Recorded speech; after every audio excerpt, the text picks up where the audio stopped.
Premier accord Toltec, hein, que votre parole soit impeccable. Ce n'est pas le plus facile des accords Toltec. En fait, c'est même le plus difficile. Vous avez beau savoir ce que c'est qu'une parole impeccable, bah c'est marrant, mais parfois ça échappe. Et puis ça échappe même vraiment facilement en plus de ça. Mais par contre, maintenant qu'on le sait, une fois que ça a échappé, on peut se dire « Ah, celle-là, je la referai peut-être pas. » Ou peut-être. Ma prof de français serait là en train de me voir. Elle serait déjà très surprise de me voir ici, devant vous. Parce que je n'étais pas le premier à me jeter devant le pupitre, devant l'estrade. J'étais même plutôt au fond de la classe. Et elle serait très surprise que je m'intéresse justement à l'étymologie. L'étymologie, je ne savais pas ce que ça voulait dire. Hein. Et je suis allé voir ce que ça voulait dire impeccable. Alors le préfixe im correspond en fait à 100. Et peccable au latin peccatus. Moi, peccatus, je ne sais pas. Mais ce mot, je trouve qu'il est fantastique, ce mot. Il me plaît, ce mot. Peccatus, c'est beau, non? Hein? Peccatus. Dites-le peccatus. Hein? Vous avez vu, hein? Ça génère quelque chose, peccatus. Et peccatus, je ne savais pas, ça veut dire péché. Il y a beaucoup de choses que je ne savais pas. Et péché, je ne savais pas que ça voulait dire agir contre soi. Je pensais que péché, que je faisais l'école religieuse, la catholique, je pensais que c'était quand tu embêtais les autres, etc. C'est vis-à-vis de l'extérieur. Mais non, péché, c'est vis-à-vis de soi. C'est contre nous. En fait, on pêche contre nous. C'est agir contre soi. Et donc, impeccable, c'est ne pas agir contre soi. Intéressant, hein? On a souvent appris d'aider les autres, de faire attention aux autres, mais on n'a jamais appris à faire attention à soi, à ne pas agir contre soi. Alors, qu'est-ce que c'est qu'une parole impeccable? Alors déjà, une parole impeccable, c'est une parole qui n'agresse pas. Vous savez, on en dit souvent des paroles qui agressent. Hein. C'est une parole qui ne critique pas. On a la critique aussi très très facile. Hein. Et parfois, on fait des critiques de bonne foi, de très bonne foi. C'est une parole qui ne juge pas. Là aussi, hein, des jugements, on en fait à tour de bras. Et puis c'est une parole qui n'est dirigée contre personne et encore moins contre moi. Don Miguel Ruiz parle de poison émotionnel. J'aime bien ce terme de poison émotionnel. Quand vous êtes en colère contre quelqu'un, vous lancez en fait un poison. On ne s'en rend pas bien compte, hein, ce n'est pas du venin, hein, mais il y a une expression d'ailleurs, hein, lancer son venin par rapport à ça. Mais quand on est contre quelqu'un, qu'on s'énerve contre quelqu'un, on va lui balancer des mots, et c'est du poison émotionnel, des mots qui peuvent être durs. Et en plus de ça, quand on a de l'intention négative par rapport à ça, on a la totale. Et c'est du poison émotionnel. C'est super violent. Et pas seulement les mots, les gestes aussi. Et par rapport à ça, il y a l'effet boomerang. Et moi, j'aime bien l'effet boomerang. Parce que l'effet boomerang, quand vous disputez avec quelqu'un, qu'est-ce qui se passe en face? Il a tendance à vous répondre. Il ne se laisse pas forcément faire. Et il peut être aussi violent que ce que vous êtes violent. Je prends le cas, par exemple, d'adultes avec les enfants. Moi, j'ai mon fils, et régulièrement, je travaille avec mon fils par rapport à ça. Et parfois, il m'arrive de le disputer. Et en fonction de comment est-ce que je dispute, il va réagir d'une certaine façon. Si je dispute d'une façon très violente, avec des mots qui sont durs, il va réagir face à ça. Il peut lui-même devenir violent par rapport à ça. Parce qu'il va trouver un certain nombre de choses qui ne lui conviennent pas. Si maintenant je me dispute avec lui, mais que je pose des mots qui sont posés, qui sont calmes, la réaction va être différente. Je pense que chacun, à un moment ou à un autre, vous êtes rentré en colère avec quelqu'un d'autre. Vous avez dû voir la réaction de la personne qui était en face de vous. C'est là où c'est très intéressant, cet effet boomerang. Quand on est gentil avec les gens, ils sont gentils avec vous. Surprenant, hein?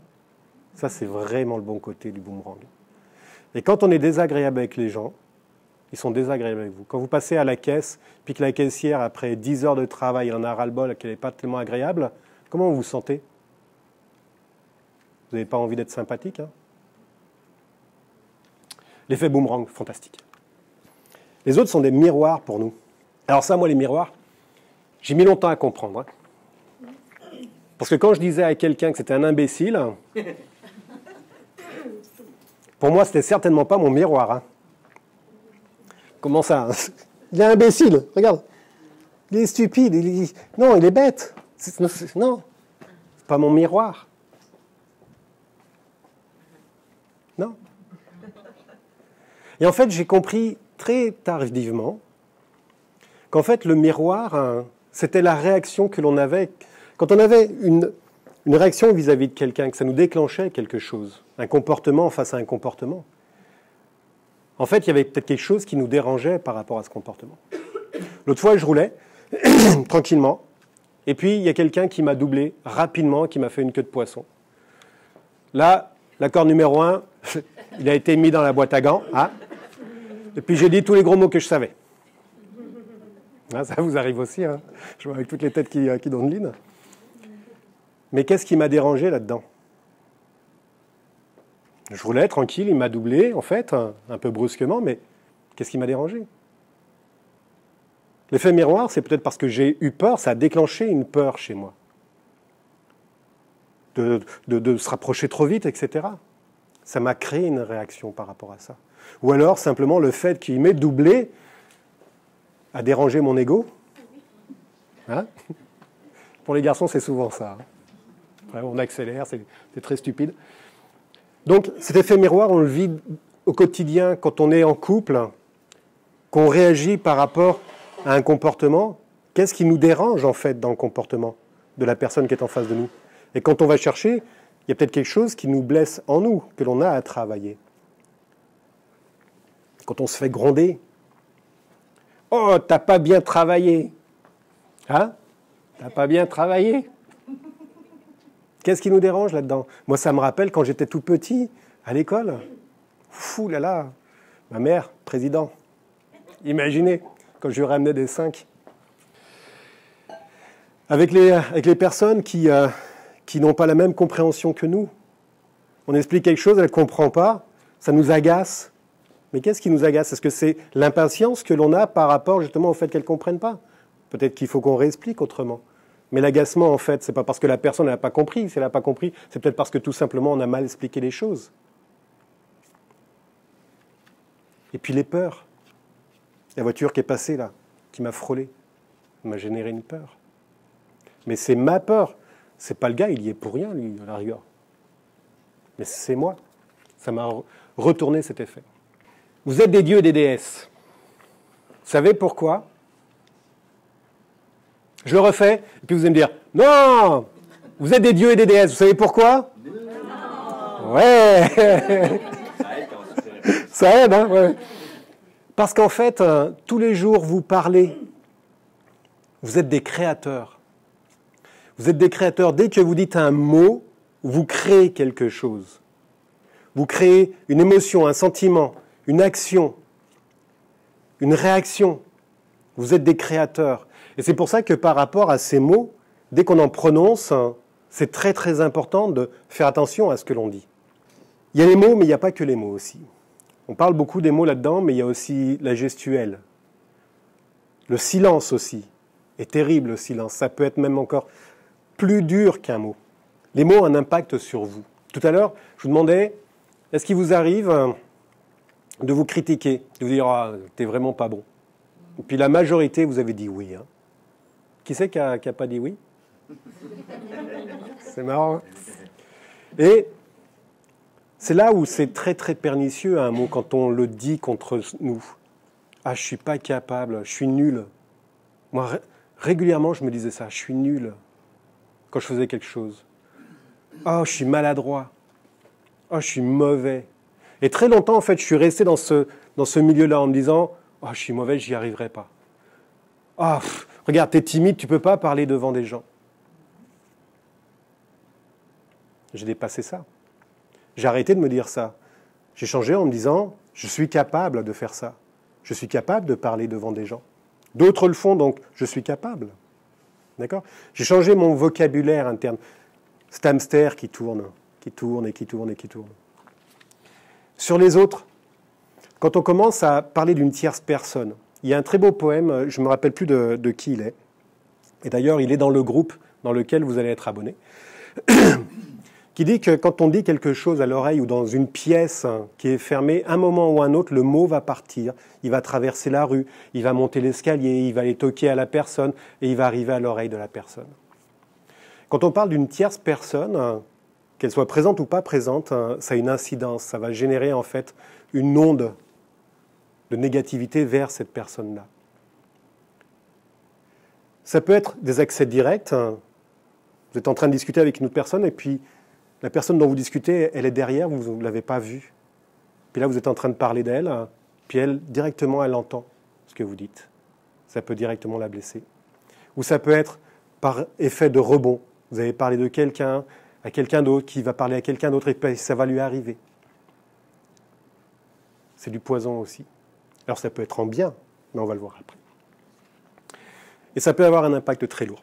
Sur le futur, j'aime bien prendre en fait l'exemple avec les enfants.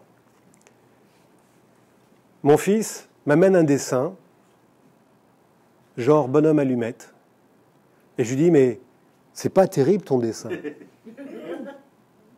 Pas bonne attitude, hein. Et du coup, il veut plus être Picasso. Ça, c'est ballot, hein. Mais si,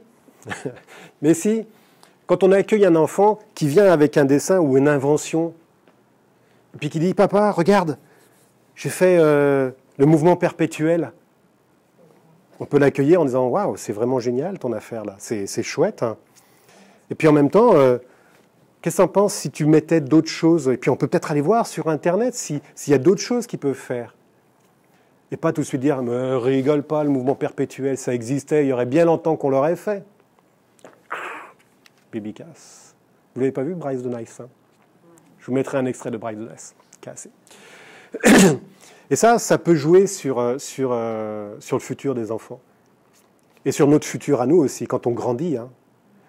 Parce que au jour d'aujourd'hui, vous êtes en train de commencer à jouer de la musique. Vous avez décidé de faire du piano, ou de la guitare, ou du violon. En couple, le violon, je déconseille, hein. Puis là, votre conjoint ou vos amis disent « Non, arrête, c'est pas pour toi, là. » Ça vous a cassé. Et vous n'avancez plus par rapport à ça. Et ça, c'est bien dommage. Donc, vous êtes créateur, en fait, pour vous-même, pour les personnes, et puis pour le futur de vous-même et des personnes. Et puis c'est votre choix. C'est votre choix de tourner les phrases de façon très correcte, hein, qui vont motiver, qui vont pousser les gens, ou alors de balancer du venin. C'est votre choix. Et même si aujourd'hui, parfois vous ratez, vous avez le choix de pouvoir revenir ou de laisser traîner les choses. Il est vrai que c'est assez difficile quand le mot il est parti de le rattraper, hein. Moi, j'ai jamais réussi, je ne sais pas pour vous, mais moi, j'ai jamais réussi. Donc c'est pour ça. Tourner cette fois sa langue dans sa bouche, ça peut aider. Alors, quelques petites clés. Soyez pertinent et sincère. Est-ce que ce que vous dites est pertinent? Est-ce que c'est positif? Est-ce que c'est un soutien ou est-ce que ça va être blessant? Faire attention déjà à comment est-ce que vous allez dire ça. Puis être sincère, vous avez des façons d'être sincère. Vous n'êtes pas obligé d'être cassant. Quand quelque chose ne va pas, en effet, on l'apprend très bien, d'ailleurs en PNL, avec cette fameuse technique du sandwich. On peut passer des informations en expliquant comment est-ce qu'on peut évoluer, mais de façon très très posée. Soyez bienveillant envers soi-même. Je m'aime. C'est super important d'être bienveillant avec soi-même, parce que quand on est bienveillant aussi, quand on est bienveillant, c'est bien aussi, quand on est bienveillant envers soi-même, on est bienveillant envers les autres. Aimez-vous vous-même pour mieux aimer les autres. Il est difficile d'aimer les autres quand on ne s'aime pas. On est sur une façade. Utilisez le « je ». Vous avez le droit de dire « Écoute mon chéri, je suis fatigué ce soir, j'apprécierais énormément que tu arrêtes de chanter. » D'accord? Tu peux chanter dans ta tête, ou alors, si tu veux, va chanter dans ta chambre. Plutôt que de dire « Mais arrête de chanter, tu me casses les pieds, tu as une voix complètement fausse. » Là, vous avez foutu en l'air la vie d'un Pavarotti. Donc, dites quand ça ne va pas, dites-le. Réfléchissez avant de parler. De devenir un spontané positif. Le fait de réfléchir avant de parler, ça évite de s'emporter. On vit beaucoup avec des phrases toutes faites, des réponses éclairs. Parfois, c'est peut-être intéressant de se poser avant de faire une réponse. Surtout quand on sait que la réponse va avoir un impact sur la personne ou sur l'avenir de la personne. Et on peut le faire de façon très positive. Choisissez des mots positifs. Voyez le verre à moitié plein. On a une tendance fâcheuse à voir très très souvent le mauvais côté de ce qui se passe. Ça vous arrive à vous aussi? Ouais, je ne suis pas tout seul, ça me rassure. Donc voyez les choses du côté positif, utilisez des mots positifs par rapport à ça.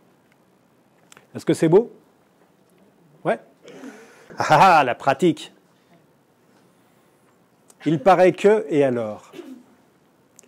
Listez 2 rumeurs. Ça, c'est les travails individuels. Vous allez pouvoir réfléchir. Si vous avez un papier, vous pouvez le marquer sur un papier.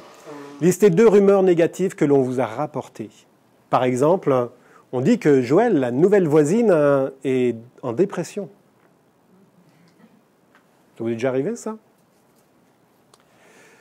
Reprenez ces 2 rumeurs et cherchez quelque chose de positif vis-à-vis de cette rumeur-là. Joël est très sympathique et c'est quelqu'un qui peut compter, sur qui on peut compter.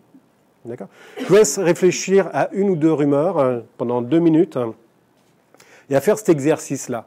D'accord ? Vous pouvez le faire mentalement. Une rumeur qui est passée, d'accord ? Trouvez la façon positive de faire ce qu'on appelle une contre-rumeur. Qui veut parler d'une rumeur et de la contre-rumeur ? Il a quitté le travail, ils l'ont mis dehors. Ils l'ont? Pardon? Il a quitté le travail, ils l'ont mis dehors. D'accord, ok. Il était mis à la porte. Il a été mis à la porte, donc contre-rumeur. Ben, il est parti lui-même pour essayer de trouver quelque chose de plus intéressant. Oui. Oui, ça peut être ce genre de choses-là. Pensez en fait à un côté positif par rapport à de mauvaises rumeurs. D'accord ? Il est... on va le voir un peu plus loin, Paul. Je crois que c'est Paul, Jean. Jean, il a une aventure. Contre-rumeur de ça, ce serait quoi? Hein? Et quoi? Il a quoi?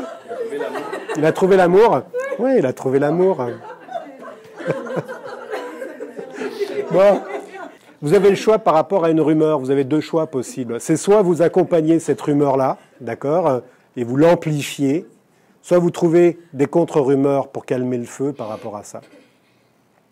Et puis, je pense que c'est mieux, enfin en tout cas dans les accords Toltec, pour avoir une parole impeccable, c'est de ne plus faire de rumeurs et de changer ça avec des rumeurs qui sont positives, enfin des rumeurs, faire des contre-rumeurs.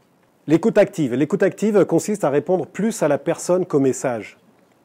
On a souvent tendance à répondre en fait à la personne plus qu'au message. On a plus tendance à répondre au message plutôt qu'à la personne. Donc déterminez si la réponse de l'interlocuteur porte sur un message ou sur la personne. Je vais prendre le premier. J'ai peur des loups. C'est stupide, il n'y a pas de loups ici. Là, on répond en fait au message. On ne répond pas à la peur de la personne. Ok ? Je vous laisse faire les 4. Je ne sais pas quoi faire. Tu te sens perdu. Message ou personne? Personne. Tu ferais quoi à ma place? J'accepterais le poste, c'est sûr.